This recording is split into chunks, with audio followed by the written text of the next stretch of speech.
बसंत पंचमी का त्यौहार 23 जनवरी को मनाया जाएगा। आइए दोस्तों जानते हैं हम इसमें किस प्रकार से माँ सरस्वती का पूजन कर सकते हैं। इसके लिए सर्वप्रथम सुबह जल्दी उठकर स्नान कर हो सके तो पीले रंग के वस्त्र अवश्य धारण करें। अब एक चौकी पर साफ पीला कपड़ा बिछाएं। उस पर माता सरस्वती और श्री गणेश जी महाराज की प्रतिमा अथवा फोटो स्थापित करें। चूंकि यह विद्या का पर्व है, इसीलिए विद्यार्थी अपनी पुस्तकें, पेन और किताबें, यदि संगीतकार है तो वह अपना वाद्य यंत्र, यदि पेंटर है तो अपना ब्रश और अन्य सामग्री माँ सरस्वती के चरणों में रखें। माता को पीले रंग के पुष्प अर्पित कर पीले चंदन से तिलक करें। यदि आपके पास केसर का तिलक है तो वह अर्पित करें। धूप दीप जलाएं। माँ को भोग में पीले चावल अथवा पीले लड्डू या केसरिया हलवा अर्पित कर सकते हैं। तत्पश्चात पूजा करते समय माँ के मंत्रों का जाप अवश्य करें। आप ओम ऐं सरस्वतये नमः मंत्र का जाप कर सकते हैं। और भक्तों, अंत में विद्यार्थियों को एवं हम सभी लोगों को चाहिए कि माँ की आरती कर पूजा संपन्न करें और प्रसाद वितरित कर स्वयं भी ग्रहण करें।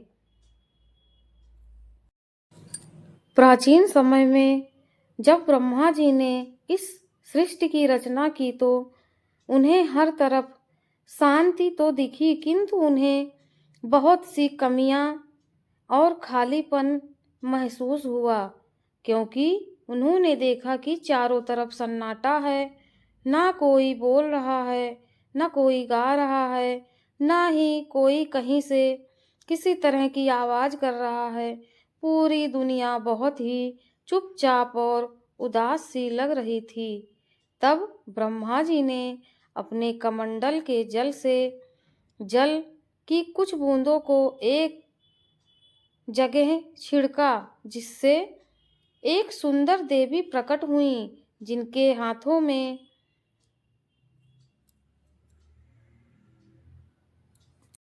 जिनकी 4 भुजाएं थीं। उनके एक हाथ में वीणा जो संगीत का प्रतीक है, दूसरे हाथ में पुस्तक जो ज्ञान का प्रतीक है और तीसरे हाथ में माला जो निरंतरता को दिखाती है और चौथे हाथ से माँ आशीर्वाद देने हेतु अभय मुद्रा धारण किए रहती हैं। तब जैसे ही माँ ने अपने वीणा से तार छेड़े, पूरी सृष्टि में संगीत गूंज उठी।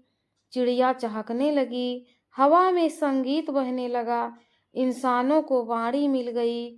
उस दिन दुनिया सुंदर और ज्ञान से भर गई। और चूंकि इस दिन माँ का प्रादुर्भाव हुआ था, इसीलिए हम इस दिन माँ सरस्वती के जन्म दिवस अर्थात सरस्वती पूजा के रूप में जानते हैं। हम इसे बसंत पंचमी के नाम से भी सेलिब्रेट करते हैं। दोस्तों, यदि आपके घर में बच्चे हैं तो इस दिन उनसे उनके पुस्तकों की पूजा अवश्य कराइए।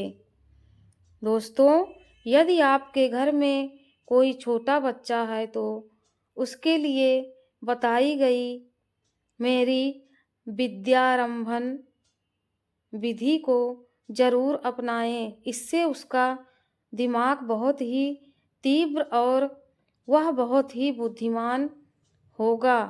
राधे राधे दोस्तों।